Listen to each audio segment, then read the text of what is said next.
Hello there, kia ora. You may have heard that over the last couple of days, some of our local councils have been telling the government to go and stick it when it comes to speed limits outside of schools. The government decided that instead of having blanket speed reductions around schools, that they were just going to do it at certain points in time because that's not less confusing at all. And a number of councils around the country have taken a look at the proposal from the government and told them to jog on.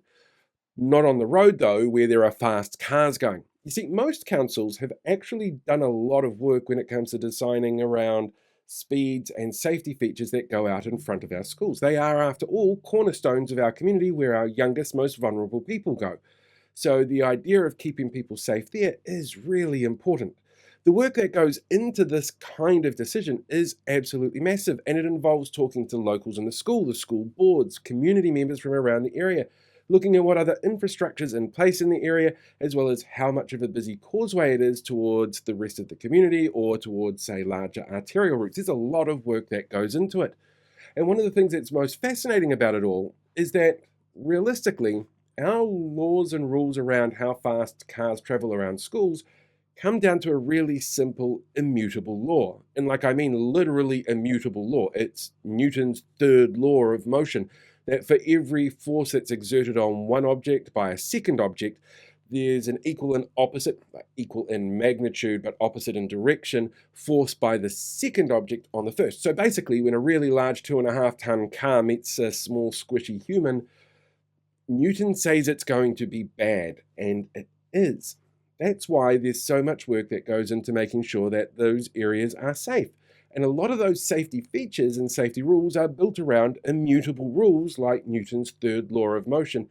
And the really real research that goes into just how much damage a difference between 5 and 10 kilometers can have on a human body if it gets hit by a very large non-human metallic body.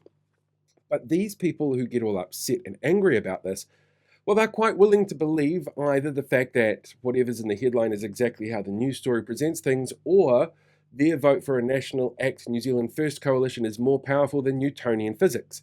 I mean, I would love to see some of them try and prove that, but that's just what happens here. You see, confirmation bias is something that is really, really rampant when it comes to idealization of how we perceive policy that comes out. And this is a policy that the government, particularly Simeon Brown, has been really adamant about pushing. It doesn't matter what the research says, and all the research says the same thing.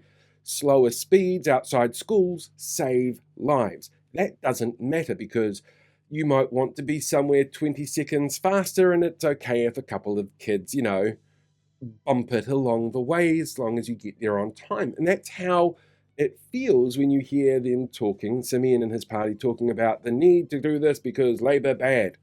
But the reality of the matter is the people who fall for this kind of bullshit because that's who they voted for, they're the ones who are dealing with a really strong form of confirmation bias. And there's almost nothing that we can do about it. You see, confirmation bias is one of the most pervasive forms of cognitive bias that we will ever come across because it's our own and we don't like to admit that we're wrong. And part of it is admitting that, we're flawed, and nobody wants to admit that at all. So, when it comes to hearing people get up in arms and arguing around councils that shouldn't be getting all uppity in their place and knowing exactly what voters want, just remember that these are the people who choose not to read the story and get angry about the headlines, or if they do, are quite happy to let kids die so that they can justify voting for a government that will let kids die.